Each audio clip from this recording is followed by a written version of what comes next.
acara perdana kita ya di GKI Sydney dan kita akan mulai hari ini.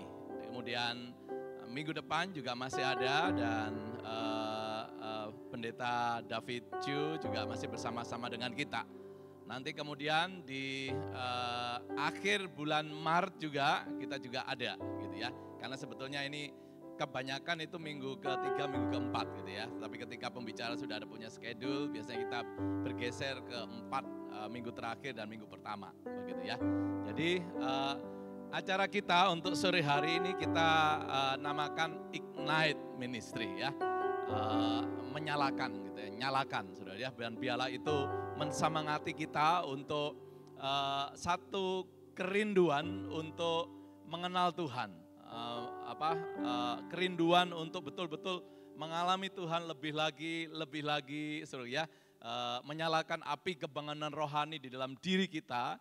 Dan ketika api kebangunan rohani itu menyala dalam diri kita, itu menjadi spiritual revival ya. Apa itu spiritual revival dalam diri kita? Itu adalah hati yang bergejolak ya untuk rindu akan Tuhan, untuk lapar dan haus akan Tuhan, untuk mengenal Tuhan lebih dalam gitu ya. Nah, ketika itu terjadi dalam diri kita, maka secara otomatis sejarah membuktikan, saudaraku, itu akan bergerak menjadi mission revival. Jadi kerinduan kita yang begitu dalam akan Tuhan itu akan menggerakkan kita untuk melakukan misi Tuhan. Nah, begitu ya. Dan hari ini kita mulai sebuah pelayanan Ignite Ministry, saudara ya. Jadi apa yang menjadi Ignite kerinduan kita dalam Ignite Ministry ini, Bapak yang terkasih ya. Ini menjadi pembinaan, menjadi wadah pembinaan jemaat kita. Tapi juga sebetulnya kita rindu banyak orang-orang yang mungkin sudah lama nggak bergereja, ya. Mungkin ada teman-teman kita, keluarga kita yang belum udah lama nggak gereja, berada di Sydney. Ini kesempatan, saudara, untuk mereka. Kalau misalnya kan, kalau sudah orang lama gereja, aduh kalau pagi-pagi males gitu ya, bangun juga males gitu ya, jauh gitu ya. Ini kok ada jam 4 sore kita sama-sama gitu, dan ini bukan dalam bentuk ibadah gitu. Kalau bicara, aduh ke gereja gitu ya. Mungkin mereka ada latar belakang historis tertentu terhadap gereja begitu ya. Tapi melalui ini biarlah itu juga ada orang-orang yang juga pada akhirnya boleh mengalami Tuhan, ya. Dan kemudian tadi panitia juga itu mengedarkan kertas itu untuk data kita. Jadi setiap kita boleh menuliskan nama dan nomor telepon. Karena apa? Supaya nanti ada event-event berikutnya kita kasih notice, kita kasih ingatan lagi, remember lagi ya, supaya kita bisa berbagian ya dalam serial sepanjang tahun ini pasti ada tiap-tiap bulan. Nah, itu kerinduannya begitu ya. Supaya kita juga nanti ini lihat menjadi sebuah komunitas kita begitu ya. Supaya nanti ke depan ya kita saling mengenal satu dengan lain dan saling bisa bertukar pikiran dan mungkin juga menjangkau jiwa-jiwa yang lain bagi Kristus begitu ya. Nah, kerinduan kami ya di dalam sendiri saudara, kita finding new worker gitu ya. Artinya nanti ada aktivis-aktivis baru yang kita rindukan saudaraku ya. Dan kemudian ke depan saudara, harapan kita saudaraku ya, GKI Sydney itu belum punya ibadah international worship saudaraku ya. Nah, kemudian ke depan nanti saudaraku ya, saya nggak tahu nanti Tuhan pimpin kapan gitu ya, 2 tahun lagi atau kapan saudaraku, kita akan memulai satu international worship yang menjangkau banyak anak muda juga, orang-orang yang di sekitar Sydney yang boleh akhirnya dimenangkan bagi Tuhan. Nah, itu doa dan harapan kami memulai satu pelayanan Ignite Ministry ini saudara ya. Dan itulah Ignite Your Life saudara. Mari kita nyalakan api kegerakan, mari kita nyalakan api Tuhan, Roh Kudus yang sudah ada dalam diri kita. Itu menjadi bagian yang betul-betul akhirnya mensemangati kita mengalami spiritual revival dan pada akhirnya menggerakkan kita untuk sebuah mission revival. Mari kita siapkan hati kita sama-sama berdoa, kita datang kepada Tuhan, mari kita menata hati kita rindukan Tuhan bekerja sore hari ini. Biarlah melalui pujian dan terlebih melalui kebenaran firman Tuhan yang akan diseringkan oleh hambanya yang setia, Chong Muse, biarlah kita menjadi tanah yang subur, jadi hati yang rindu, lapar dan haus akan Tuhan. Sehingga Tuhan sungguh-sungguh menggetarkan kita dengan firman-Nya, menggetarkan kita dengan kuasa-Nya, sehingga pulang tempat ini kita menjadi pribadi yang berbeda, pribadi yang diubahkan, pribadi yang semakin berkomitmen, berdedikasi untuk mengasihi Tuhan lebih lagi dan lebih lagi dan lebih lagi.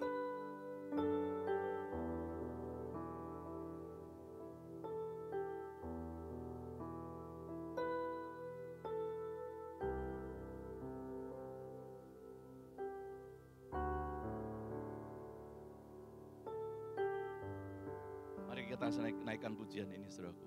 The splendor of the King. The splendor of a King, clothed in majesty, clothed in majesty. Let all the earth rejoice, all the earth rejoice. He wrapped himself in light, he wrapped himself in light. Darkness tries. Darkness rise to hide and tremble at his voice, tremble at his voice.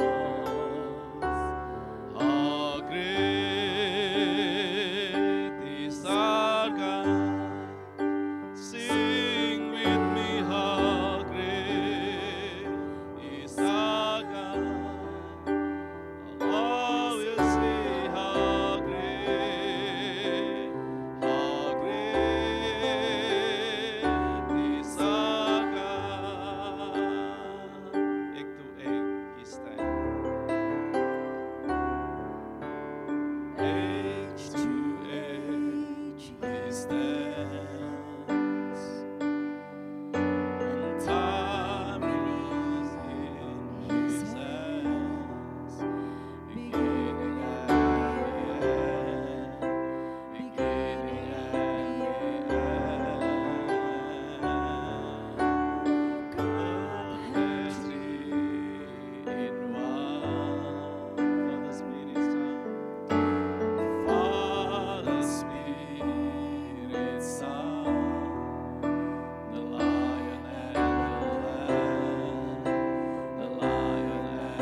is our God.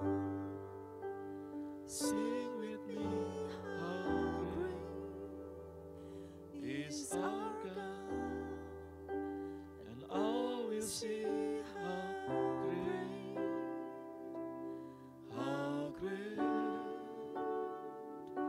is our God. Sungguh Tuhan,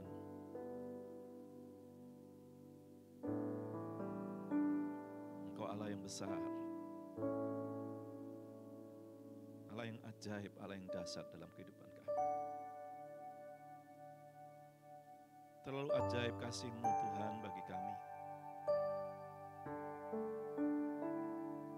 Bahkan ketika kami boleh berdiri di hadapan-Mu saat ini Tuhan,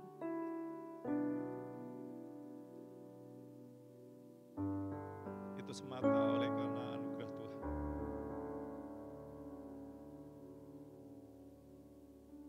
Siapakah kami ini?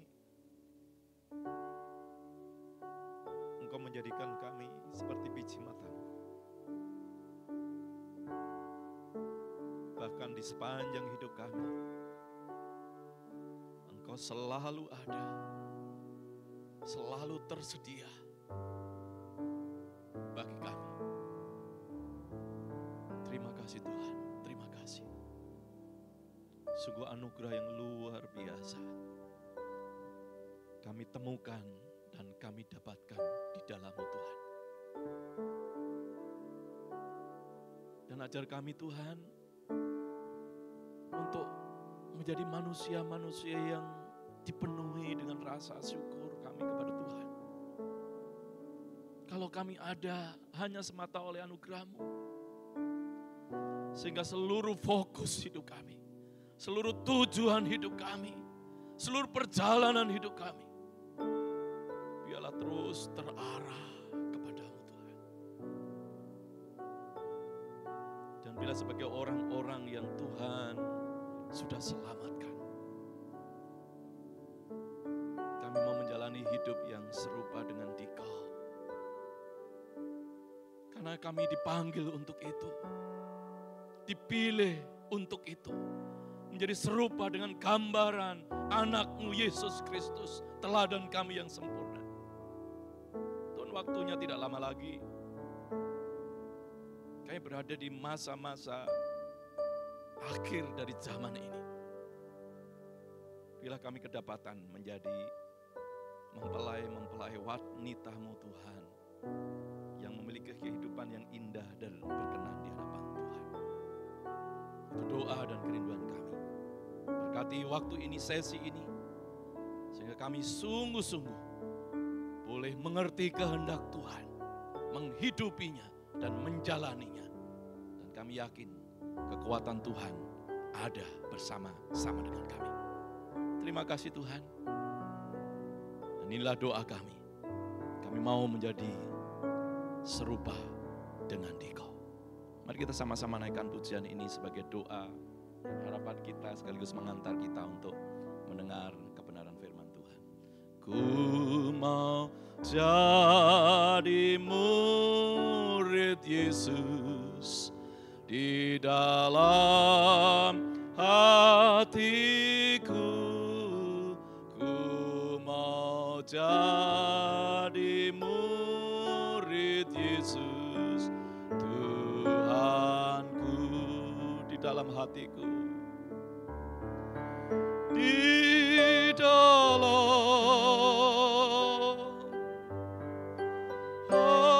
hatiku, ku mau jadi murid Yesus Tuhanku. Mari katakan ini dengan segenap hati kita. Ku mau dipenuhi kasih, ku mau dipenuhi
dalam hatiku, di dalam hatiku.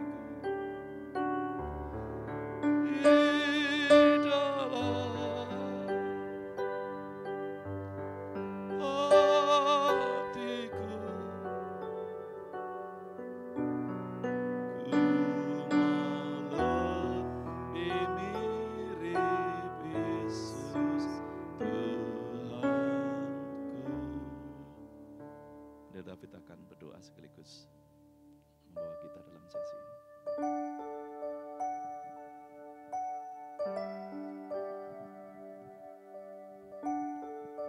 Kami memuji dan menyembah-Mu ya Tuhan. Kami bersyukur setelah kami ibadah sepanjang pagi sampai siang. Dan Tuhan sediakan waktu yang baik untuk kami sore ini. Belajar Tuhan, belajar firman Tuhan, dan belajar diri kami sendiri. Sore ini kami akan membicarakan satu tema yang sangat penting sekali. Hidup menjalani sesuai dengan kehendak Tuhan. Tuhan, Engkau tahu pikiran kami. Tuhan, ajar kami, bantu kami, urapi kami supaya kami tahu pikiran Tuhan. Biar pikiran kami sejalan dengan pikiran Tuhan. Maka kami ketemu kehendak Tuhan. Yang Tuhan mau kami jalankan di dalam kehidupan kami sekarang. Tuhan pimpin waktu ke depan, biar kami sama-sama bertumbuh di dalam pengenalan kami kepada diri kami sendiri, kepada Tuhan, dan kepada kehidupan kami. Yang sekarang kami pakai tema ini untuk mengekspresikan kami punya pergumulan mengenai mengerti kehendak Tuhan, dan kami ingin menjalankannya dalam kehidupan kami. Tuhan pimpin waktu kami belajar bersama-sama. Roh Kudus mengurapi, bukakan rahasia, dan beri kami hati yang teachable. Dan kami minta hati yang taat, supaya waktu kami belajar firman, dengar kata-kata Tuhan, kami siap untuk taat.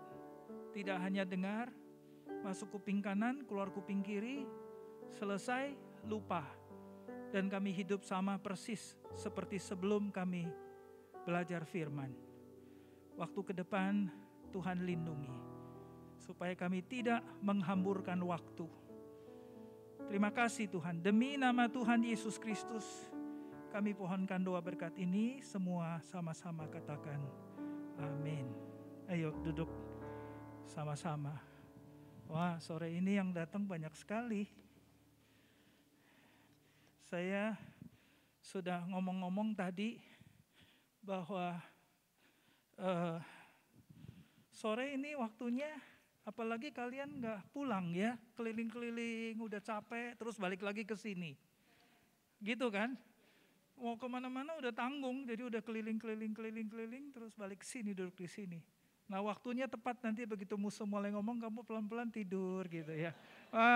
Jadi udah bisa diekspektasi. Jadi gak apa-apa. Kalau itu terjadi itu normal, saudara sekalian. Apalagi teman-teman kita yang umurnya udah sebaya-sebaya begini, gampang banget. Di luar, di rumah, di mana-mana gak bisa tidur, tapi datang di gereja langsung bisa tidur. Jadi gak apa-apa juga, gak apa-apa. Kalau saya gantian duduk di situ, kamu yang ngomong, saya yang tidur nanti. So iya, may wenti dah. Ya, jadi kita belajar sama-sama gak apa-apa lah. Cuman begini, saudara sekalian, tema ini tema gede. Ya, tema ini tema gede. Terus dari kita mau ngomongin tema ini sebetulnya di belakang ada tujuan apa. Kalau cuma buat denger-denger doang, sebentar juga lewat. Tapi kalau kita ngomongin tema ini karena ada motif, ada maksud. Kita kepingin betul-betul gitu. Saya coba tanya dari hal yang umum aja. Kita ini hidup di Sydney ya, udah enak, udah kehendak Tuhan. Apalagi yang mesti dicari kehendak Tuhannya. Saya jalan di jalanan, hirup udara di Sydney. Aduh, orang-orang Sydney ini hoki banget. Udaranya bagus, jalanannya rapi, bersih, parkirnya teratur. Itu parkir kota yang terus masuk, jago parkirnya begitu. Semuanya bagus saudara sekalian. Apartemen udah ada, terus kerjaan udah ada. Atau saudara pensiunan udah ada juga, semua udah ada. Terus sekarang mau ngomongin kehendak Tuhan mau kemana? Anggap aja ini udah kehendak Tuhan, kan udah beres. Toh kita udah percaya sama Tuhan. Tadi pagi kita ngomongin mengenai kuota, tadi barusan kita diskusi sebentar. Ada satu ibu bilang, kamu harus yakin kamu sudah di dalam kuota. Nah untuk ibu itu atau untuk kita yang lain terus kamu bilang, saya juga Pak udah di dalam kuota. Udah tenang, itu kehendak Tuhan, apalagi yang mesti dicari. Betul? Tuh ibu teh.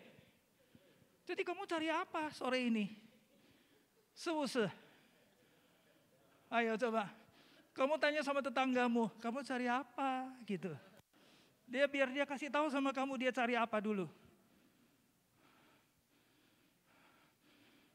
Karena ada bahaya saudara sekalian. Kalau kamu serius bilang kehendak Tuhan, terus nanti kamu ketemu kehendak Tuhan itu, terus mau kamu pergi ke Afrika mau kehendak Tuhan. Apalagi kita, nah iya toh alasannya udah langsung nomor 1 si Lina. Udah terlalu tua dia bilang. Jujur. Itu waktu siapa? Hudson Taylor. Itu waktu siapa? Livingstone. Ketemu kehendak Tuhan, terus harus pergi ke Afrika. Pasangannya gak mau, kirim duit aja, kenapa mesti kamu yang berangkat?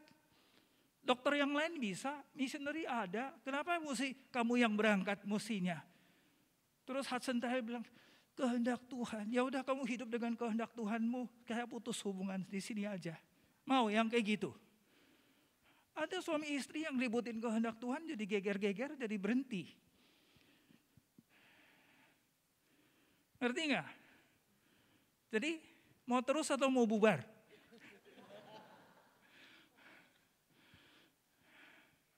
Ini bagian yang sangat serius saudara sekalian. Kalau kamu rasa mengerti kehendak Tuhan itu penting, maka kita serius. Karena ini waktunya udah mepet. Saya juga lagi hitung-hitung saya punya waktu saudara sekalian. Sekarang saya udah 70. Sebentar lagi kalau udah 70 genap, berarti saya udah hitung 71. Saya nggak tahu umur saya sampai kapan. Terus saya tanya kehendak Tuhan apa. Terus kemudian saya bilang Tuhan kapan datang. Tadi pagi kan kita ngomongin hal-hal yang kuotanya terbatas. Kuota itu yang Fei Wai Bang Ren, Fei Yutai Ren, orang-orang yang non-Yahudi, ada kuota yang harus dikejar. Tadi saya sama satu ibu di pinggir itu, saya nggak ingat Ibu Dorcas mungkin yang ngomong-ngomong sama saya. Nanya-nanya, itu angkanya berapa? Iya kan langsung ngomong kuota langsung angka. Terus langsung ngomong omset. Berapa omsetnya, berapa kuotanya? Saya bilang itu kayaknya rahasia. Tapi tadi dia nunjukin satu ayat yang ada di Revelation itu dan sebagainya. Saya tetap merasa itu adalah rahasia. Pak, mungkin saya lagi pikir-pikir meja ini saya akan tarik ke situ, Pak. Supaya saya bisa mondar-mandir pegangan sama meja. Jadi, saya tetap merasa itu kuota adalah satu target. Satu target. Tapi di dalam hati Tuhan yang dalam, ya, karena dari Roma pasal 11 yang kita belajar tadi, ayat yang berikutnya itu 30 atau sebagian itu bilang, 因为他故意把人圈在不顺服中，我要怜悯众人. Karena dia izinkan orang-orang itu baik yang Yahudi ataupun non-Yahudi itu menolak. Yang gak mau taat, 不顺服. Supaya apa? Supaya belas kasihan Tuhan itu lebih nyata. Bahwa gak ada satu orang yang qualified. Gak ada satu orang yang memang jago dan bisa dan patut dan layak. Jadi itu pemberian, tapi hati Tuhan yang dalam. Dia mau setiap orang.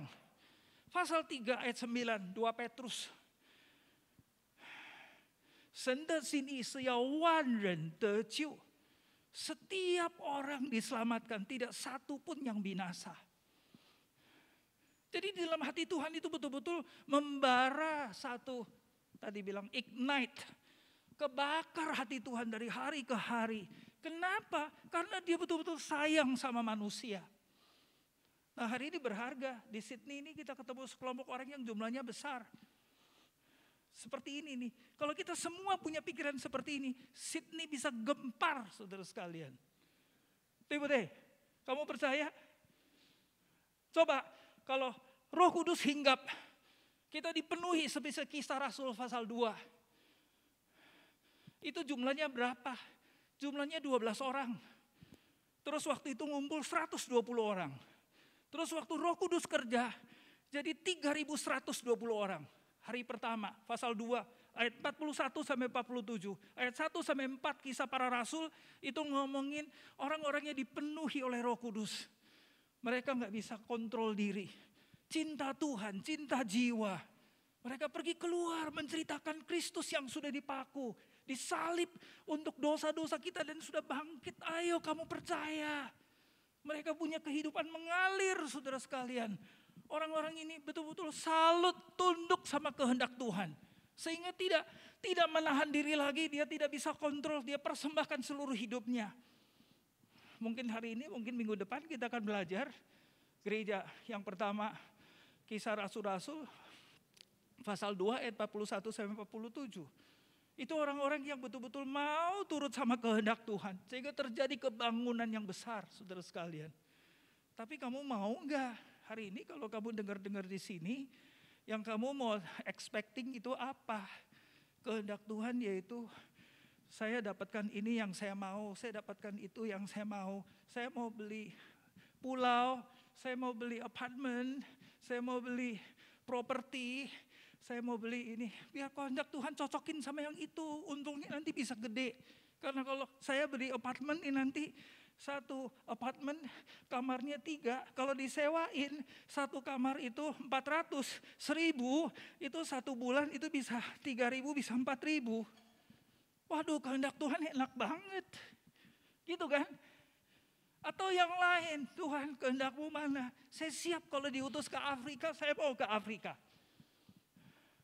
Mama saya waktu saya diajak ngomong, terus mama saya bilang, jangan ke Afrika.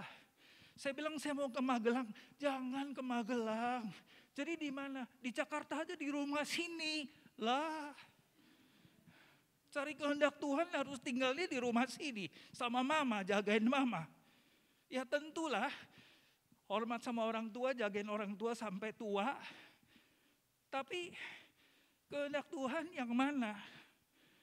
Gitu.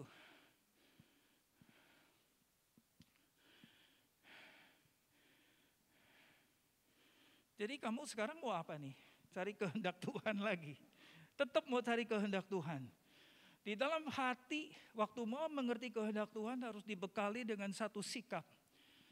Apapun kalau Tuhan buat saya ngerti,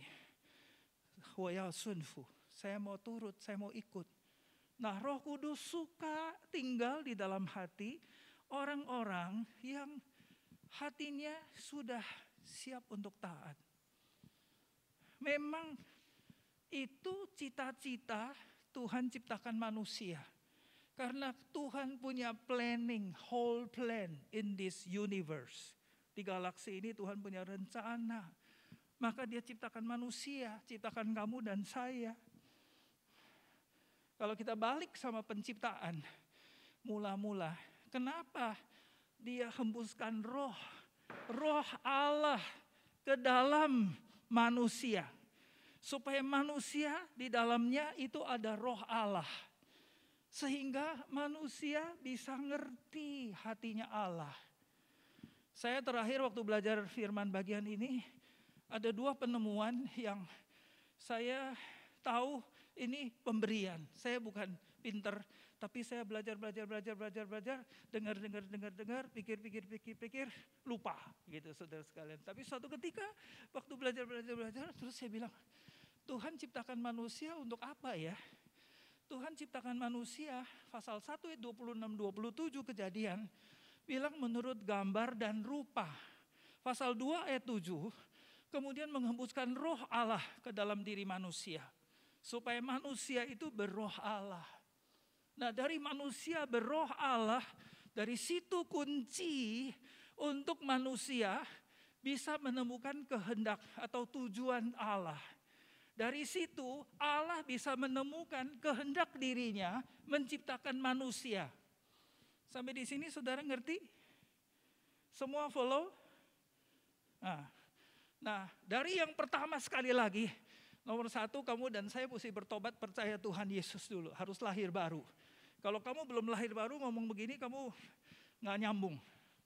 Ya, kamu harus yakin kalau kamu sudah lahir baru. Tadi si ibu bilang, kamu harus yakin kamu sudah di dalam kuota. Jadi kalau kamu sudah di dalam kuota, ngomongin seperti ini kamu tertarik.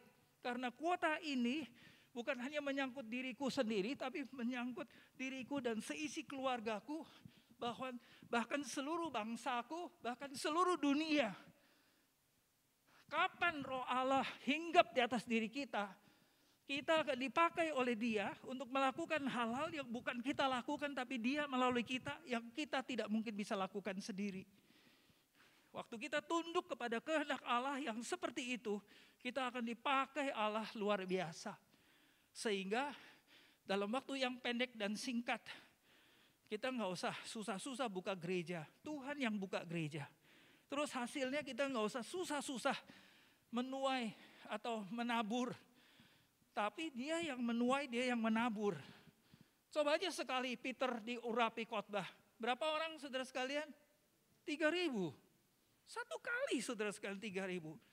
Ini hamba Tuhan di sini khotbah sampai ngeden-ngeden. Sampai apa itu namanya? Memble-memble. Gak ada hasilnya. Orang mesti bilang khotbah apa itu? Ngerti maksudnya? Jadi semua bergantung sama pekerjaan Roh Kudus. Tetapi Roh Kudus mau bekerja kalau ada channel-channel kamu dan saya yang memang rindu mau dipakai oleh Tuhan. Tapi kalau kamu dan saya juga cuek sama kehendak Tuhan, sama pikiran Tuhan, yang penting ntar udah selesai kita mau pergi makan apa, saudara sekalian.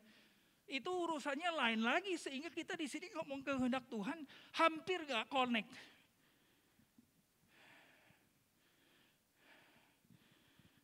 Ini bagian semua yang serius. Tapi jujur kata saudara sekalian, kita ini ya hidup di Sydney udah get spoil. Ngerti get spoil? Udah terlalu dimanja. Hidupnya udah enak banget. Itu di situ lagi perang loh saudara sekalian. Kalau kamu ikut-ikut lihat, itu perangnya lagi. Aduh, itu di Gaza tiap hari ada yang mati saudara sekalian. Gak ada rasa aman. Kita di sini, kamu di situ mau perang, mau jungkir balik. Saya di sini enak aja tuh, makanan Indonesia banyak tuh. Coba liatin, enak-enak lagi. Wah, 很好吃，你不知道。Kita orang yang zaman ini ya sangat hoki saudara sekalian. Makanan enak, tinggal enak. Saya berdiri di apartemen, saya tinggal. Saya lihat tetangga-tetangga santai duduk di teras saudara sekalian. Duh, nikmatin kehidupan. Di kantong ada duit, di bank ada duit, anak-anak sekolah baik, mobil ada, lingkungan baik, udara segar, pemerintah Australia baik, kita citizen, kita VR, kita di sini hidupnya senang. Buat apa cari kehendak Tuhan lagi? Ngerti maksud saya? Nah ini satu struggle yang betul-betul saya tadi di jalan terus pikir. Betul gak kalau kita bilang mau cari kehendak Tuhan, terus Tuhan bilang iya ini begitu, terus kita nawar-nawar, jadi enggak? Atau memang kita mau cari kehendak Tuhan itu bukan pengetahuan, tapi adalah ketaatan. Kalau kita hanya cari pengetahuan, boleh nggak usah. Tadi saya baca satu kalimat itu apa tuh ya? Yang namanya words of faith. kata-kata yang berdasarkan iman. Iman yang memberikan kata-kata. Di situ saya taat, bukan saya beriman, bukan karena saya dapatkan bukti. Saya beriman dan taat dengan tanpa menghiraukan konsekuensi. Saya beriman dan taat tanpa menghiraukan konsekuensi. Gimana terjemahinnya? 怎么解释？你帮助我一下。Jadi gimana menjelaskannya? Beriman dan percaya bukan karena lihat bukti, tapi beriman, percaya dan taat tanpa menghiraukan konsekuensinya.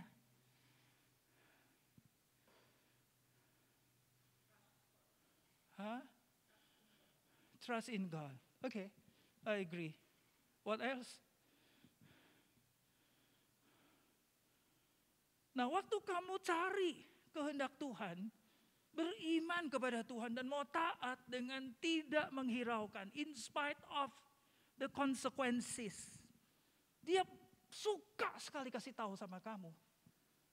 Tapi kalau kamu hanya cari bukti kehendak Tuhan, terus bakal mainan. Buat cuman oke, pinter-pinter. Main kata atau ini itu, debatin dan sebagainya. Bukan dengan hati yang tidak menghiraukan konsekuensi, tapi mau taat betul-betul. Asal Tuhan bukakan bikin saya mengerti. Itu Abraham ya, saya nggak tahu imannya model apa tuh Abraham. Dia nggak punya latar belakang apa-apa, padahal latar belakangnya semua berhala. Di rumah berhala semua, lingkungannya berhala. Tapi satu kali Tuhan ngomong, dia juga nggak tahu Tuhan Yahweh yang mana. Tapi kok dia mau taat. Suruh tinggalin rumahnya, sukunya, negaranya, pergi ke satu tempat yang nggak tahu di mana. Resikonya berapa gede, saudara sekalian. Dia taat, dia pergi. Waktu dia pergi, dia masih nggak tahu masih gimana. Satu hari lepas satu hari, directionnya apa-apanya. Di Alkitab tidak memberikan informasi yang cukup. Tadi pagi saya ucapin satu kata yang saya bilang Tuhan kayaknya nggak seperti itu. Tuhan selalu beri informasi yang cukup. Kita belajar Yosua 3 ayat 1 sampai 17. Dia kasih tahu rincian semua informasi. Kemudian tujuan yang akan dicapai. Terus nanti step-stepnya mesti gimana. Itu imamnya diatur. Kamu mesti jalan dulu. Sampai nanti ke situ, injek tepi, kaki masuk air. Udah masuk air, jalan ke tengah. Sampai di tengah, nanti laut terbuka, sungai terbuka. Nanti orang-orang akan lewat, lihat kamu lewat semuanya. Itu belum jalan, udah dikasih tahu semuanya. Nah kalau yang kayak gitu, mungkin kamu juga bisa, saya juga bisa. Tapi Abraham yang kayak apa? Abraham gak tahu apa-apa. Dia cuma percaya. Just believe and trust God. Who is the God speak to Abraham? I don't know. He don't know either. He doesn't know either waktu itu. Tapi dia percaya. Nah itu ketulusan dan kemurnian si Abraham yang seperti itu. Nah balik kita sekarang, kita ngomongin kehendak Tuhan. Tadi waktu pertanyaan pertama, Lina udah bantu saya jawab, mewakili kita semua. Musuh kita umurnya udah segini tua, musuh. Gimana bisa pergi ke Afrika? Mending ke Afrika, tahu itu jalannya kemana.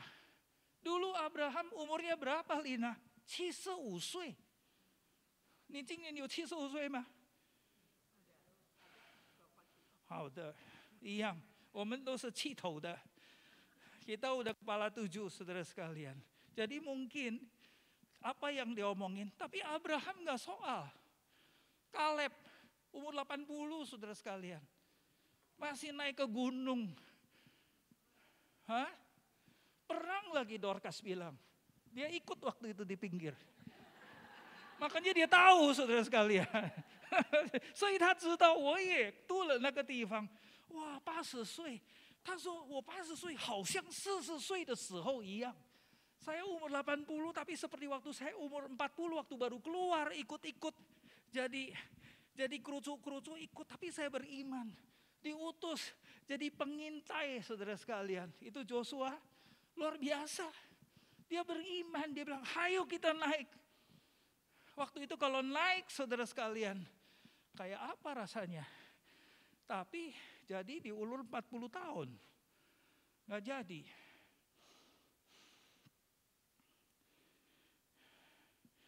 Saya tadi waktu mau datang, saya baca Kejadian pasal 2. Karena kejadian pertama, Tuhan ciptakan menurut gambar dan rupa. Pasal 1 ayat 26, 27, 28. Terus pasal 2, Tuhan menghembuskan rohnya kepada Adam.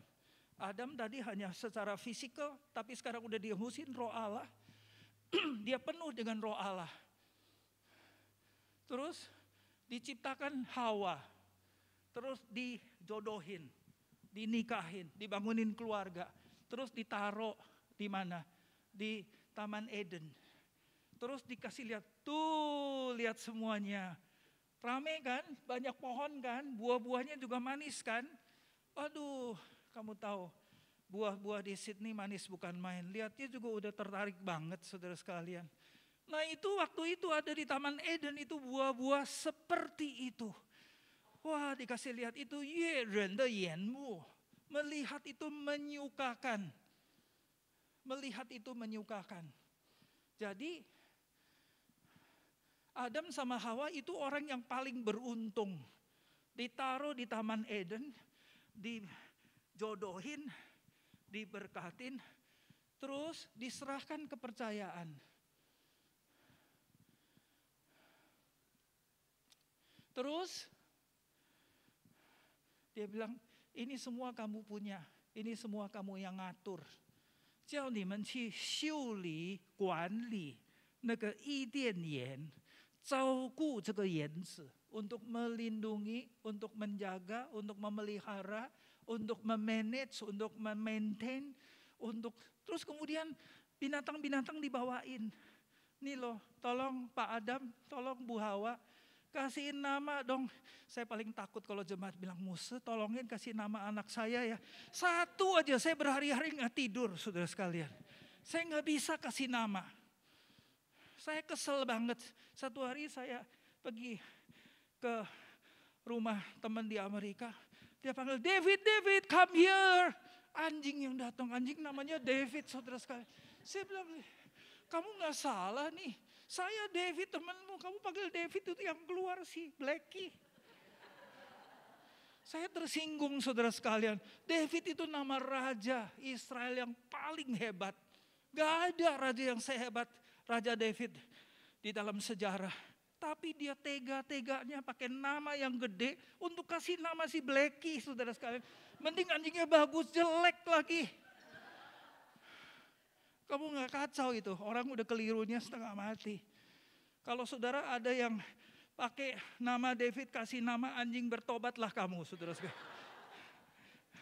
Sorry saudara sekalian, gimana cari kehendak Tuhan? Masa pasang nama David taruh di atas anjing? Nggak setuju saudara sekalian. Itu David artinya apa? Orang yang look after, go after God's heart. Orang yang ngerti kehendak Tuhan. Orang yang dekat sama Tuhan. Orang yang bisa dengar suara Tuhan. Kok sampai hati kamu pilih nama yang berjuta-juta nama, si David diambil ditaruh di atas diri di anjing. Saya gak habis pikir. Itu otak pikirannya udah kemana saya gak ngerti. Tapi ada buktinya. Gitu. Nah balik kepada Adam dan Hawa tadi. Ya, kalau udah dalam kehidupan seperti ini, langsung kita bisa tebak itu kehendak Tuhan. Bahwa dia taruh di Taman Eden, kasih dia kepercayaan, nikahin dia, punya anak, terus ya nanti kelak. Tapi udah di dalam rencana Tuhan punya anak. Sisi di Dorcas, dia pinter ya, jadi udahannya udah diatur semuanya. Terus hanya dibilang, semua boleh kamu makan. Hanya satu jangan kamu makan. Yang ini loh, ya, pengetahuan hal baik dan jahat. Tuhan gak bilang yang pohon kehidupan gak boleh makan. Tapi pohon pengetahuan hal baik dan jahat jangan disentuh. Coba kalau kamu ditaruh di situ, kamu bilang, iya Tuhan, persis saya akan taat sepenuhnya. Berani gak ngomong begitu? Atau kamu dan saya punya pikiran, karena kamu ngomong gak boleh makan, saya coba mau makan, lihat kayak apa hasilnya nanti.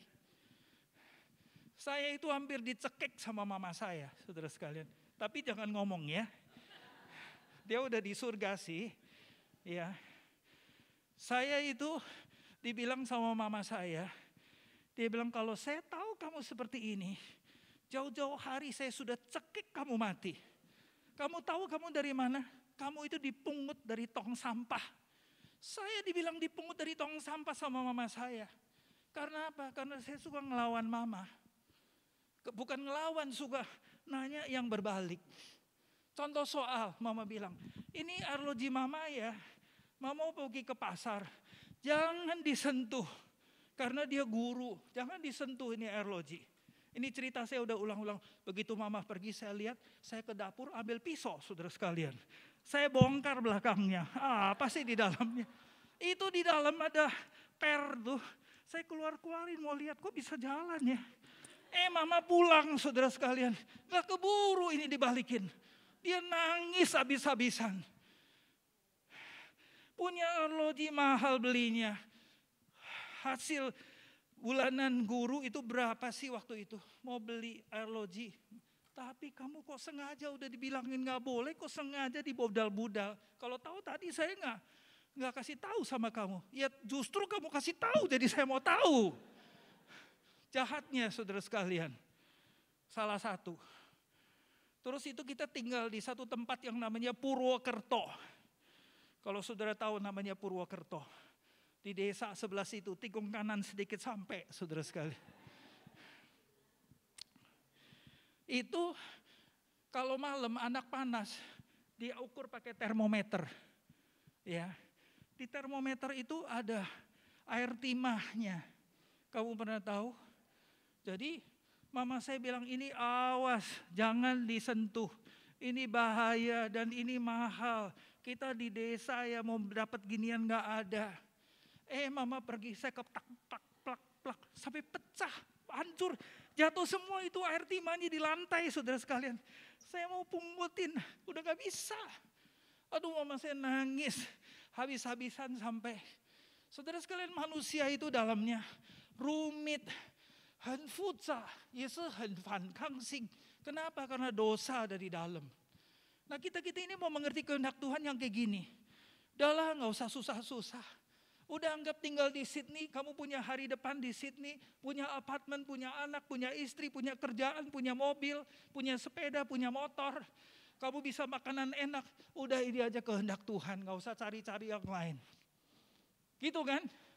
对不对 Lina? 因为你刚才讲你不要去了。因为呢我老了, karena umur saya sudah segini, mau diapain lagi. Itu Abraham ya, waktu ngerti Tuhan itu, janji punya anak, itu sampai 99. Dia ngomong 100 anak. Istrinya berapa? Istrinya 90, 89. Sampai Firaun aja jatuh cinta sama si Sarah.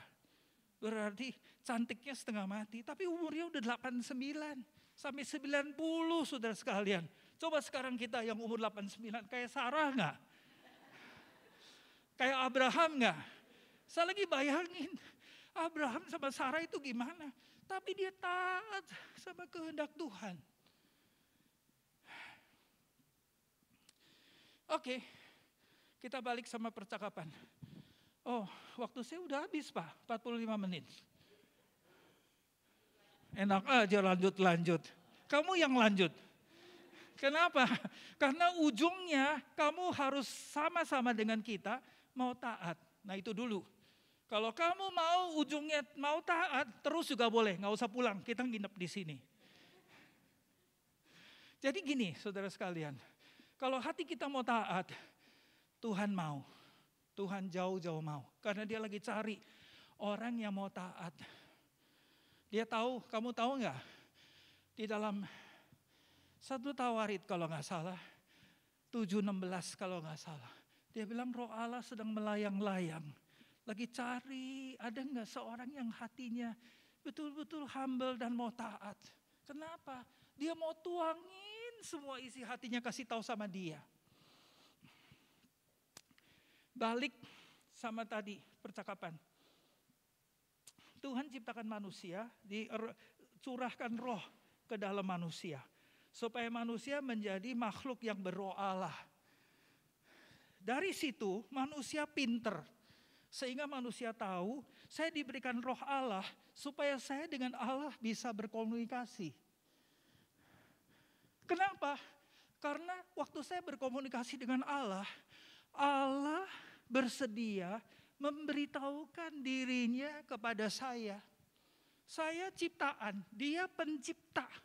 Gak equal, gak sederajat. Tapi dia mau, kenapa? Karena dia sayang saya, karena dia mau pakai saya, karena dia mau tuangin isi hatinya. Nomor 1, Allah ciptakan manusia seperti atau sebagai masterpiece-nya Allah. Apa artinya masterpiece-nya Allah?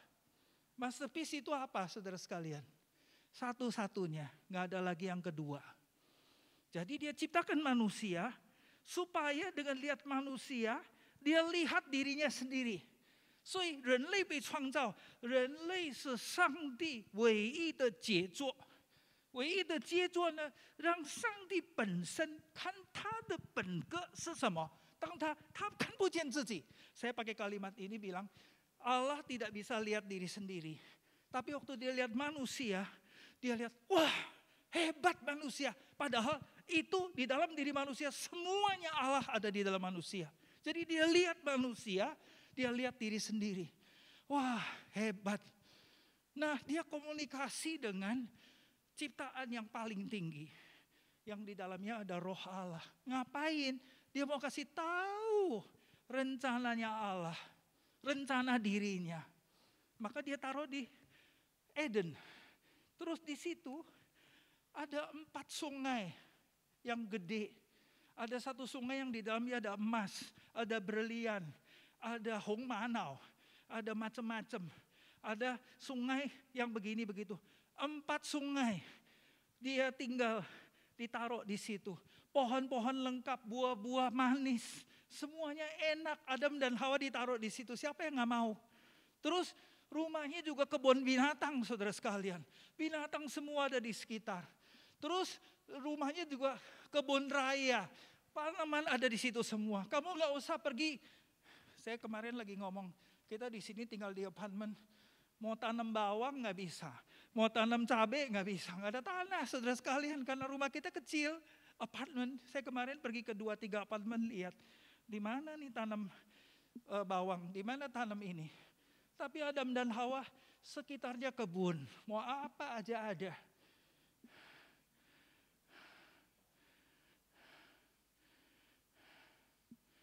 Terus Tuhan sering datang. Pasal 3 ayat 9, dia jadi teman akrab. Sampai dia bisa jalan di taman, ngobrol sama Tuhan.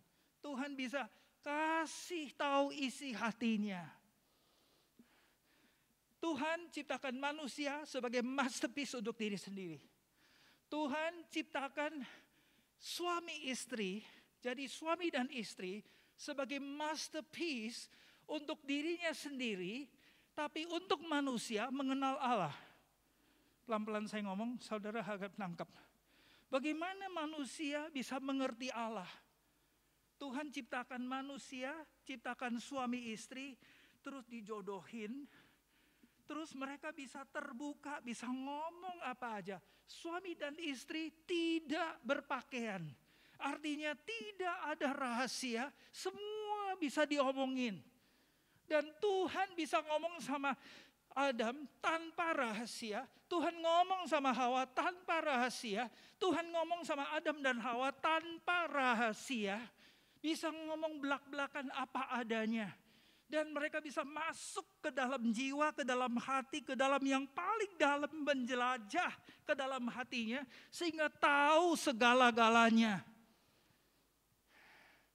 Jadi manusia tidak ada rahasia kepada Allah. Allah tidak ada rahasia kepada manusia. Nah itu kondisinya yang seperti ini saudara sekalian.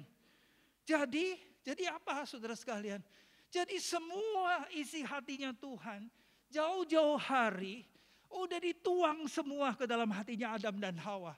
Dan Adam dan Hawa nanti akan dijadikan seperti apa, akan mencapai derajat seperti apa, akan nanti punya mutu yang sebagaimana, akan melakukan hal-hal seperti apa, semua sudah dikasih tahu.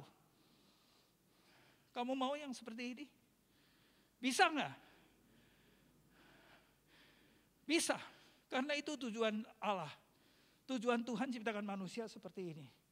Tetapi di tengah jalan ada satu hal yang meruksak. Si jahat interrupt di tengah-tengah. Ular, tahun ini tahun ular nih saudara sekalian. Hati-hati. Ular bagaimana dia memperanankan. Dia datang ngomong-ngomongin sama Adam sama Hawa. Bujuk-bujukin. Kemudian kalimatnya Tuhan dibalik-balik. Nah Adam dan Hawa udah ngerti. Sebetulnya kalau mereka pegang apa yang Tuhan ngomong. Dia bisa bilang begini. Demi nama Tuhan semesta alam. Hai ular, sorry, no time for you. Go ahead. Saya mau taat sama Tuhan. Karena saya taat sama Tuhan, ini dia loh resikonya, hasilnya. Tapi nanti taat sama kamu, kalau benar jadi Tuhan. Kalau nggak jadi Tuhan, jadi hantu nanti gimana? Kamu ngerti maksud saya? Nah itu hubungan itu yang kita apakah bisa pelihara? Nih han wo能不能保持 di dalam mengerti kehendak Tuhan, kamu dan saya bukan manipulasi Tuhan, nyogok-nyogok Tuhan untuk kamu dikasih bocoran-bocoran. Tuhan gak lakukan itu, tapi hubungan kamu sama dia baik, sehingga dia suka buka isi hati semua, kasih tahu kamu secara mendetail bahkan. Saya juga lagi belajar, saudara saya ngomong-ngomong begini, saya lagi belajar. Tahun 99, 20 Oktober, waktu itu Gus Dur kepilih jadi presiden. Terus diinaugurasi jadi presiden 20 Oktober tahun 99. Saya nggak tahu waktu itu bagaimana, Tuhan berkenan. Saya langsung dikasih ngerti, saudara sekalian. Ngerti apa? Tahun besok saya akan berangkat ke Amerika sekolah. Dari mana saya nggak tahu. Tapi saya kira itu waktu-waktunya Tuhan generous, dia baik, dia kasih tahu. Bagaimana saya bisa mengerti? Saya juga nggak tahu, saudara sekalian. Sebetulnya bukan soal kecil, tetapi itu harusnya menjadi persoalan sehari-hari dan setiap hari. Harus seperti itu, saudara sekalian. Hubungan Tuhan sama Adam dan Hawa harus jadi hubungan kita dan Adam dan Hawa. Bisa jalan di taman, bisa sharing, bisa ngomong, bisa dengar, bisa ngerti. Dan itu yang sebetulnya di-expecting di dalam setiap ibadah. Karena Tuhan suka hari Minggu, hari kebangkitan, semua orang percaya kumpul bersama-sama beribadah. Tuhan puas dengan hati kita yang beribadah. Mengembalikan hormat, puji, syukur kepada Tuhan. Tuhan, Mazmur bilang, dia duduk di atas tahta. Tahta ibadah, puji dan sembahnya orang-orang yang percaya dengan sangat tulus. Saya gambar dengan satu drama, saudara sekalian. Ini Tuhan. Terus terima kita ibadah, saudara sekalian. Waktu dia terima kita punya ibadah, saudara sekalian, dia dipuaskan. Waktu dia hadir, yang sebetulnya dia sudah hadir, dia menampakkan diri, dia terima kita punya ibadah, hormat, syukur, puji, persembahan. Waktu dia datang, saudara sekalian, dia nggak datang dengan tangan kosong. Dia datang dengan segala kelimpahan dan kekayaannya. Jadi kamu nggak usah sogok-sogok Tuhan. Tetapi waktu kamu betul-betul hatinya tulus beribadah kepada Tuhan, Maka dia suka membagikan, dia punya rahasia, dia punya kebaikan, dia punya anugerah, dia punya rencana, dia punya pikiran, dia punya kekayaan, dia punya segala-galanya, dituangin semua untuk kamu dan saya anak-anaknya. Karena memang kita diciptakan untuk diberkatin supaya kita jadi berkat. Ibu deh, siapa bilang benar? Saya bilang benar. Berarti kamu ibadah nggak boleh tidur ya?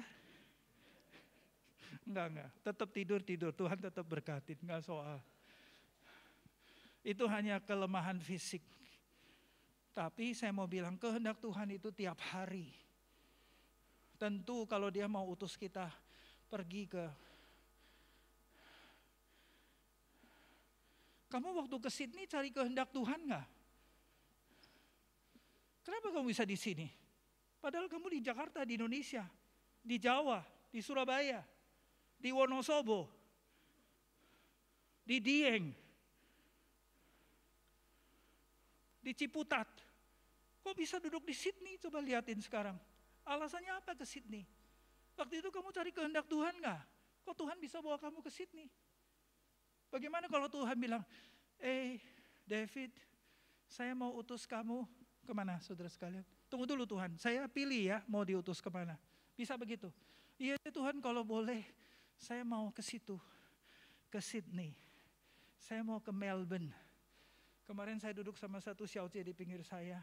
Dia balik ke Australia, rumah dia di Canberra, saudara sekalian. Waktu di peta saya lihat, wah Canberra, saudara sekalian. Australia di mana aja baik, saudara sekalian. Australia baik. Coba kalau di Jakarta, itu negara, itu tahun sekian, itu di Jakarta Utara, saudara sekalian. Tiap tahun itu turun 16-20 cm. Itu turun terus. Dulu waktu saya pergi ke Peluit, saudara sekalian, mau lihat pantai, lihatnya begini, saudara sekalian. Karena dalam banget. Sekarang saya ke Peluit, mau lihat air laut, udah didam pakai tembok. Ngelihatnya begini, saudara sekalian. Itu kota udah di bawah. Nanti kalau hujan air pada gelodak ini, udah pada kerendam air. Mereka bilang, musuh rumah saya mau dijual, doain dong supaya cepet-cepet kejual. Saya doain rumah ini, doain rumah itu, mau doain rumah siapa nih? Begitu rumah banyak yang mau dijual, siapa suruh kamu kembali pindah ke Pantai Mutiara? Dulu cari kehendak Tuhan, sekarang mau dijual cari kehendak Tuhan juga. Ya musuhnya yang bingung lah, doain kamu jual rumah. Nanti gimana? Kamu ngerti maksud saya? Jadi ini Tuhan nih serba salah, mau begini salah, begitu salah. Tuh Tuhan kenapa saya ditaruh di Pantai Mutiara? Dulu waktu kamu mau ke situ kenapa kamu nggak doa? Atau kamu nggak ngomong mau beli rumah? Sekarang udah sampai seperti ini. Jadi saudara sekalian, kehendak Tuhan bukan untuk dipermainkan, tapi untuk ditaati. Saya berhenti di sini, sambungannya minggu depan. Tapi saya diingetin, boleh tanya jawab. Kamu tanya apa aja, kalau saya bisa jawab, saya jawab. Kalau saya bisa minta tolong saudara jawab, saudara yang tolong jawab. Kalau saya nggak bisa jawab, saya bawa pulang, saya doa, saya tanya Tuhan, minggu depan mungkin ada jawaban. Coba, ayo sekarang giliran kamu. Saya tadi nggak rencana ngomong banyak seperti ini. Di kertas saya nggak ada tulisan yang seperti itu tadi, saudara sekalian. Jadi kita udah bicara hal-hal yang penting dan hal yang benar. Dan kehendak Tuhan yang pertama, kamu harus diselamatkan. Karena anak manusia datang untuk mencari dan menyelamatkan yang hilang. Dia dipaku di atas kayu salib, menggenapi penebusan, kamu termasuk kuota orang non-Yahudi. Yang kedua, setelah non-Yahudi, kuotanya tercapai, maka orang Yahudi, seluruh the house of Jacob will be safe, saudara sekalian. Dan Tuhan akan datang kembali yang kedua kali, itu kehendak Tuhan. Dan kehendak Tuhan lagi jalan terus, kamu dan saya di dalam menata masa depan hari ini, bagaimana disinkronkan dengan kehendak Tuhan yang sekarang lagi jalan. Ya, kalau perang dunia ketiga terjadi, kalau yang tadi diomong-omongin, waktu nggak cukup saya nggak ngomong. Itu Januari someday, hari Jumat atau hari Sabtu besok lagi saya mau khotbah. ada orang kirim saya ramalan. Ada 10 ramalan. 1, 2, 3, 4, 5, 6. Itu nanti minggu depan mungkin ngomongnya. 10 ramalan. Waktu saya dengar, saya langsung berlutut, saya doa, saya bilang, Tuhan, saya lemes nih dengar kayak ginian, saya takut banget. Wah, sekalipun itu orang ngomong ramalan, tapi yang lagi terjadi nih saudara sekalian. Jadi bisa tahun 2025, ramalan-ramalan itu bisa terjadi. Kemarin, sebelum saya khotbah ada orang kirim lagi. Nah celakanya, yang kirim itu syuting video, karena banyak, saya termasuk di grup banyak. Jadi saya nggak tahu siapa yang kirim. Dan saya nggak tahu itu di mana. Kalau saya ditanya, saya nggak bisa jawab. Tapi begitu saya lihat, saya baca, saya langsung bangun, nyalain lampu, ambil kertas, langsung saya tulis. Jadi saya tulis yang dia ngomong, tetapi saya nggak tulis dia punya berkas, dia punya apa itu namanya, syutingnya itu dari mana.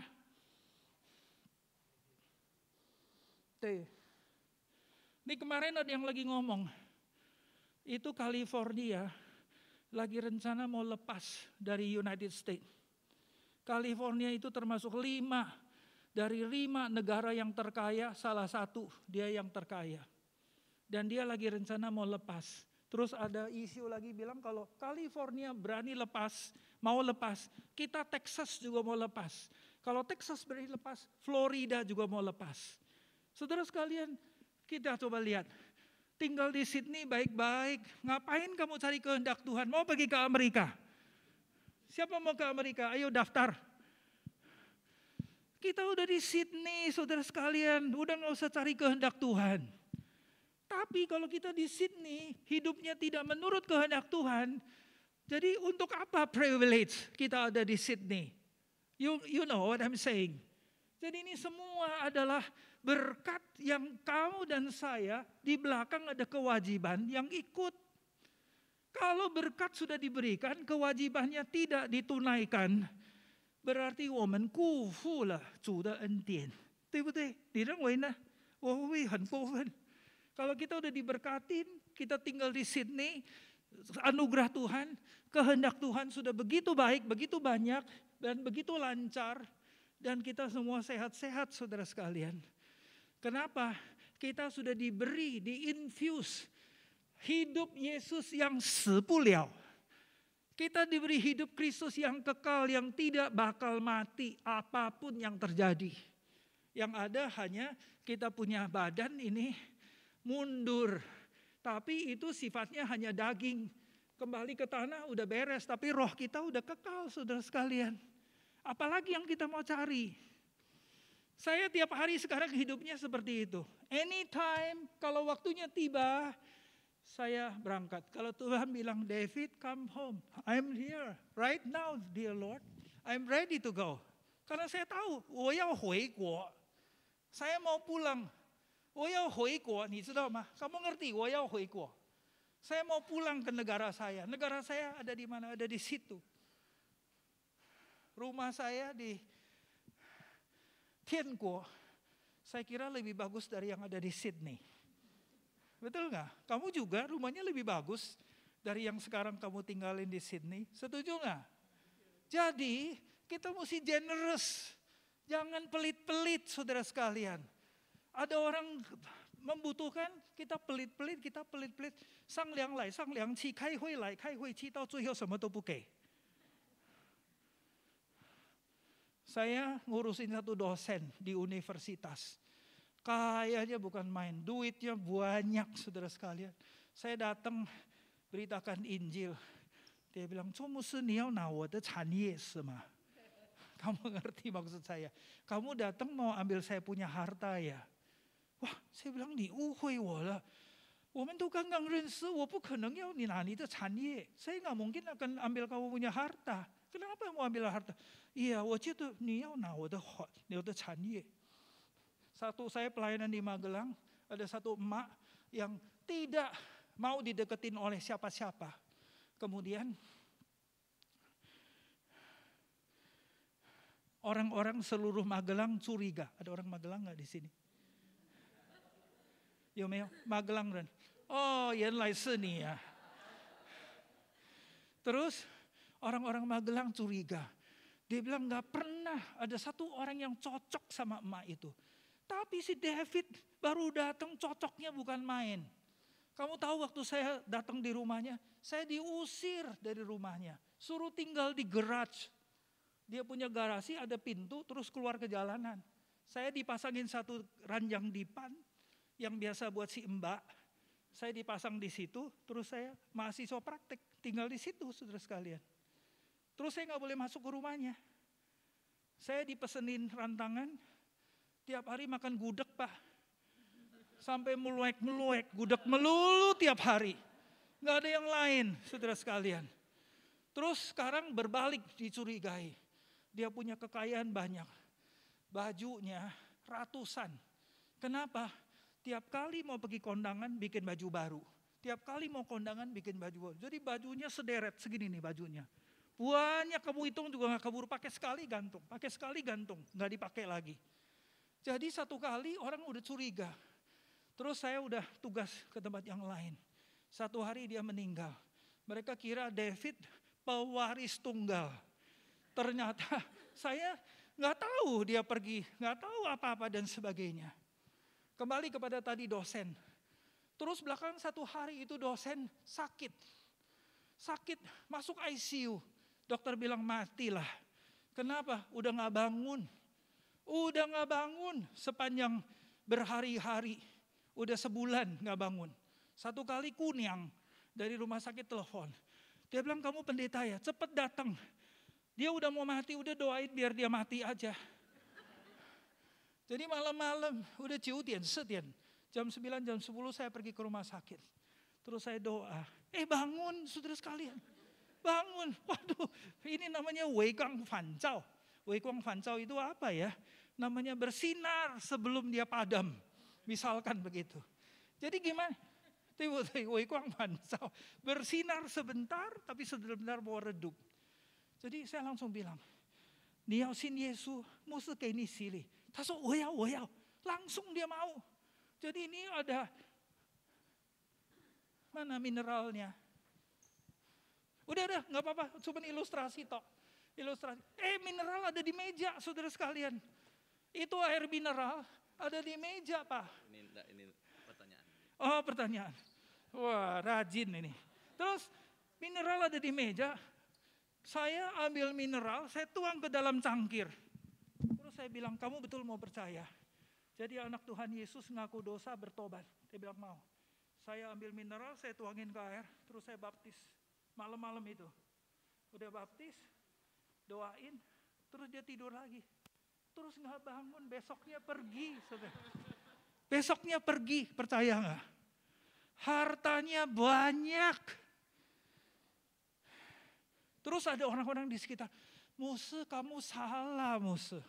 Kenapa kemarin gak nanya? Sertifikatnya taruh di mana? Kenapa kamu gak suruh dia tanda tangan pewaris? Jadi pewaris. Saya bilang kamu celaka betul-betul. Kalau saya ngomongin itu, dia pasti gak selamat. Karena dia udah curiga, saya kepengen ambil dia punya harta. Sekarang dia begitu bangun terus tanya, mana? Mau tanda tangan gak panggilin notaris? Gak celaka kita. Jadi saya gak nanya itu, tapi saya tanya, mau jadi anak Tuhan Yesus, bertobat percaya dia mau baptis. Malam itu juga, Kuniang bilang, Pujiu ta jiu qi le. Wah, saya bilang itu kuota, saudara sekalian. Nah, kecil itu sama kuota. Jadi, saudara sudah diselamatkan, ada kuota. Kamu mesti kejar itu kuota. Kuota itu gak bisa dilewatin. Ada satu orang tua, umur 90. Anaknya bilang, Muse doain papa saya. Saya langsung datang. Dia telinganya budak. Terus saya di telinganya. Saya bilang, Usian seng women tau kau. Wo jiang iji, ni jiang iji. Terus doa satu kata. Lepas satu kata. Lepas satu kata. Terus saya pergi terbang ke Hong Kong. Saya udah kejar-kejar, nanti mau pulang baptisin dia. Begitu saya sampai hari Rabu pagi, subuh jam 2, kemarin ini Garuda. Mundur-mundurnya dari Senin pagi, Senin siang, Senin sore, Selasa pagi, Selasa sore, Selasa malam, sampai malam lagi, jadi sampainya Rabu subuh. Saya sampai jam 2, jam 3, dia jam 5 pergi, saudara sekalian. Tapi waktu pertama kali saya doa sama dia, kuota itu sudah tercapai. Kenapa? Karena dia mau percaya, dia mau menerima. Cuman lambat 1 langkah untuk dibaptis. Keburu saya udah berangkat. Jadi kuota itu mesti dikejar, saudara sekalian. Jangan tunda-tunda besok. Sekarang kalau perlu. Ada ibu yang ngomong, Muse, papa saya, tolong papa. Saya bilang, baik, sekarang kita bilang, sekarang, jangan sekarang, gak siap. Kapan? Kapan-kapan aja. Gak keburu. Kota di kapan-kapan gak keburu, saudara sekalian. Kota harus sekarang dikejar. Kalau kamu tidak kejar sekarang, ini kalau gak dijawab sekarang nanti gak pulang. Oke. Apakah jika suatu keputusan sudah didoakan dan berhasil, apakah itu berarti kehendak Tuhan? Ya, boleh, setuju. Ya, contoh, pilih sekolah untuk anak, sekolah untuk satu tampak lebih cocok. Apakah ini kehendak Tuhan? Ya, cocok, setuju, supaya nggak lama-lama ya. Karena kalau kamu putar-putar lagi nanti cari sekolah lain lagi nggak jadi sekolah. Iya kan, udah langsung ini. Oh ya, ini kehendak Tuhan. Sederhana aja, nggak usah yang rumit-rumit. Yang sederhana aja. Tuhan kasih damai sejahtera, sekolahnya baik, dekat sekolah, mutunya baik, gurunya baik, iman kepercayaannya baik, uang sekolahnya nggak terlalu mahal. Ada orang yang bilang, Muse, anak saya ditolong dong. Uang pangkalnya sampai cepetial nih, Muse, gimana? Saya bilang, sini sekolah ke sekolah saya aja. Saya punya sekolah IPK. Ayo anak-anak sini dibawain ke IPK. Nanti saya masukin satu-satu. Suruh sekolah di IPK. Terus pengurus IPK bilang, Muse, kamu ngerusak omset. Celaka enggak? Saya dibilang ngerusak omset. Saya bilang, IPK bangun sekolah buat apa? Buat anak-anak gereja. Bukan buat orang kaya. Buat anak-anak gereja yang susah, yang tidak mampu. Nggak usah bilang duit, masukin dulu. Dia anak pinter, masa depan gereja nanti dia bisa pelayanan, dia bisa dipakai Tuhan. Berapa sih duit uang pangkal diributin? Tapi saya diomongin, Muse, gara-gara kamu merusak omset. Karena tiap jemaat ada targetnya. Ini mesti berapa miliar, ini mesti berapa miliar, ini mesti berapa miliar. Muse punya target paling rendah. Saya tanya, kamu mau bayar berapa? Gak punya duit, gak apa-apa, masuk. Masukin saudara sekalian, gak punya duit. Biar dia utang dulu. Nanti satu hari anaknya sukses, dipakai oleh Tuhan, dia bayar. Iya kan? Gak apa-apa, anak Tuhan kok. Di rumah Tuhan gak ada utang-utangan. Kamu sayangin anak-anak. Kamu sayangin orang tua. Anak-anak orang tua semua appreciate. Aduh, IPK baik. Nanti dipakai oleh Tuhan. Setuju enggak? Tapi Muse rusak omset. Muse, bagaimana kita bisa membedakan kehendak Tuhan dan kehendak kita? Doa. Ya, doa. Roh Tuhan akan kasih kamu satu discernment. Discernment artinya kamu diberikan kemampuan untuk membedakan. Sehingga kamu tahu ini saya, ini Tuhan. Saya mau nurut Tuhan atau menurut saya? Kamu akan ambil bijaksana. Kita tahu apabila sesuai dengan firman Tuhan, tidak bertentangan dengan kehendak Tuhan. Setuju? Ya, setuju.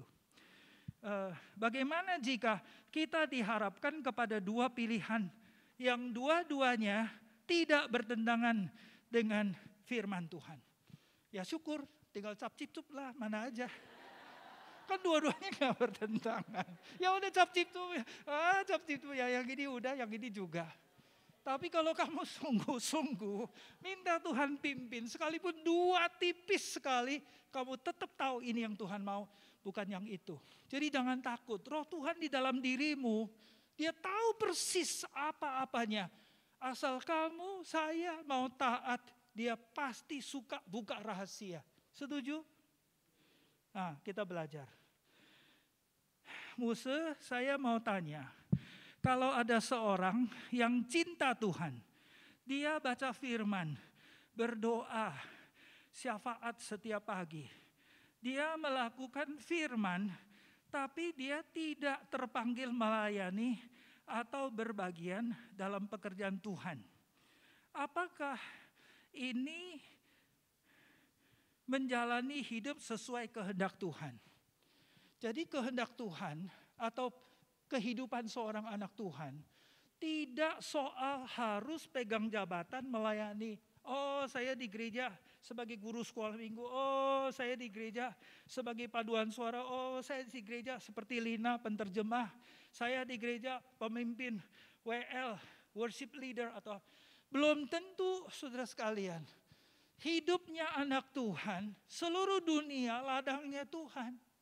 Kalau kamu ditaruh satu visi atau beban atau desire atau passion nyebrangin orang tua, itu tiap hari kerjaan, saudara sekalian, itu pelayanan. Nggak di gereja, kamu nggak punya jabatan apa-apa, nggak dapat honor, nggak usah jadi hamba Tuhan full timer. Tapi Tuhan taruh di dalam hatimu, kamu diberi desire, kamu diberi passion, kamu diberi kesabaran, kamu diberi kasih sayang melayani orang tua. Betapa orang tua ini merasa diberkati oleh Tuhan. Setuju, saudara sekalian? Ayo lanjut. Apakah Anda ada tanda-tanda khusus? Ada. Atau petunjuk khusus? Ada. Bahwa kita sedang menjalani hidup sesuai dengan kehendak Tuhan. Nomor 1, ada sukacita. Yang kedua, ada damai sejahtera. Yang ketiga, ada kuasa Tuhan. Yang keempat, punya nilai kekal. Yang kelima, punya hubungan dengan jiwa. Tadi saya ngomong apa aja? Ya itu semuanya. Jadi itu tanda-tandanya, saudara sekalian. Tanda-tandanya semua udah ada di situ. Jadi kalau kamu ngejalani takut-takut, sembunyi-sembunyi, bohong sana, bohong sini, itu namanya bohong, bukan kehendak Tuhan. Kehendak Tuhan nggak yang kayak gituan. Nggak yang kayak gituan, saudara sekalian. Udah, ada lagi mana?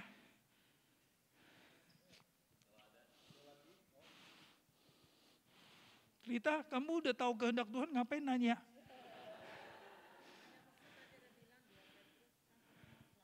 Tiga 9. Tuhan bilang, saya mau mengasihi siapa yang saya mau kasihi. Betul. Jadi tidak konflik. Predestinasi, jadi gimana tuh? Enggak konflik. Tuhan punya predestinasi, semua orang diselamatkan.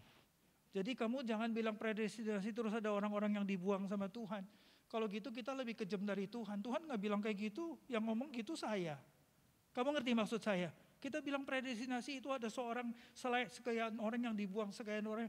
Tuhan nggak bilang sekian orang dibuang, sekian orang. Tapi bagaimana sejajar sinkron dengan ayat itu, Tuhan mau seisi dunia diselamatkan. Jadi konflik. Jadi Tuhan predestinasi artinya di dalam Yesus Kristus manusia pasti selamat. Karena nggak ada jalan lain. Yesus说我就是道路真理生命，若不借助我，没有人到父那里去。Akulah jalan dan kebenaran dan hidup. Tidak ada orang yang bisa ke tempat Bapa kecuali melalui aku. Itu predestinasinya. Jadi kalau kamu mau pakai jalan yang lain, pakai guru agama yang lain untuk selamat, yaitu tentu di luar dari predestinasi. Predestinasi adalah di dalam Yesus Kristus. Semua orang diberi kemungkinan bekal untuk beriman dan percaya dan selamat. Kuota. Jadi saya nggak mau terjerat sama predestinasi yang sampai Tuhan itu begitu kejam, bikin dia nggak selamat. Loh, saya diciptakan menurut gambar dan rupa. Gambarnya rupa dan Tuhan ujungnya diselamatkan. Minggu depan kita ngomongin yang penting nanti. Apa itu gambar dan rupa? Jadi predestinasi bukan berarti kamu terseleksi untuk tidak selamat. Kamu dibuang untuk tidak selamat. Bukan itu. Tapi predestinasi di dalam Yesus Kristus semua yang beriman selamat. Setuju Rita? Nah itu kamu mesti penting dulu. Sehingga kalau kamu udah tahu gitu, kamu gak takut. Saya tiap kali kalau hadapin orang nih saudara sekalian, saya tahu dia pasti diselamatkan. Jadi waktu saya ngomong berani. Kalau saya ngomong sayang. Kalau saya ngomong sabar. Kalau saya ngomong tunggu waktu. Ada yang saya begitu datang. Saya bilang, 我是周牧师. Hah? 你是周牧师啊? Langsung pulang tutup pintu. 不要再来. Jangan datang lagi. Dibanting-banting, dimaki-maki.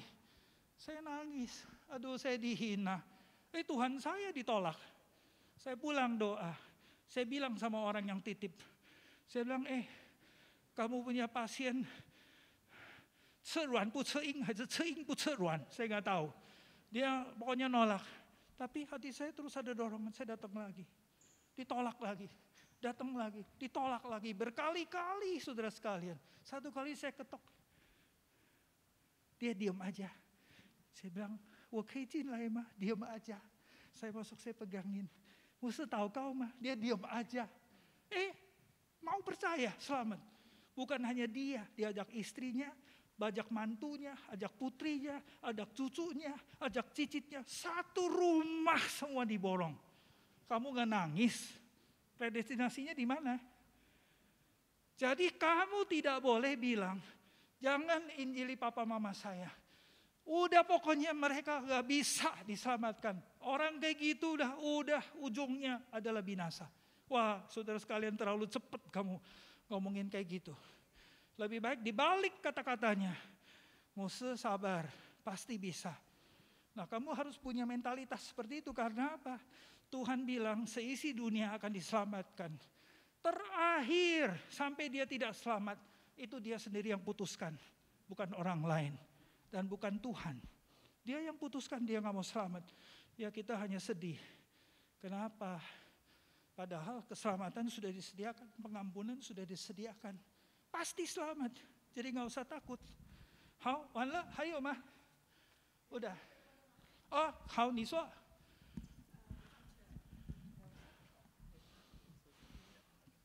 OK， 坐下来。都可以，你坐下来。OK， 好的，谢谢。刚才早上，刚才早上我在metro的时候见到一个华人，原来是从印尼。真的。但是他是佛教。我就给他一个那个 tracks， 跟他说，但是他要给他的 witness， 他说他的祖母、他的母亲，这本时代带那个观音嘛讲。是。我的舅，他的母亲说，假如我们能够安全，我就拜你。就你别给我安全，我就不拜你。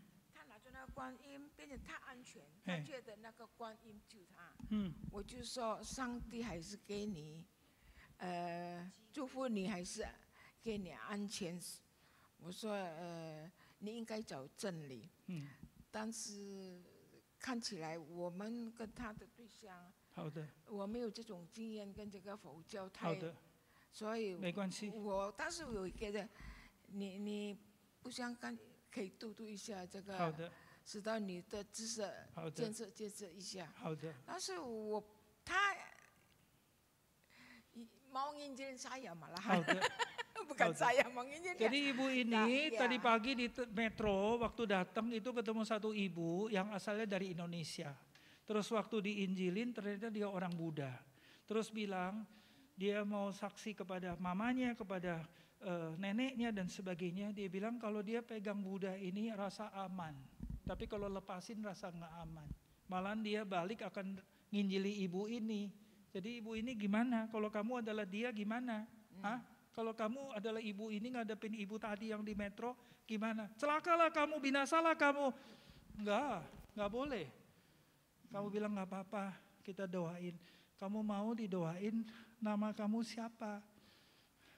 但是没有时间，因为他去别的地方。明白。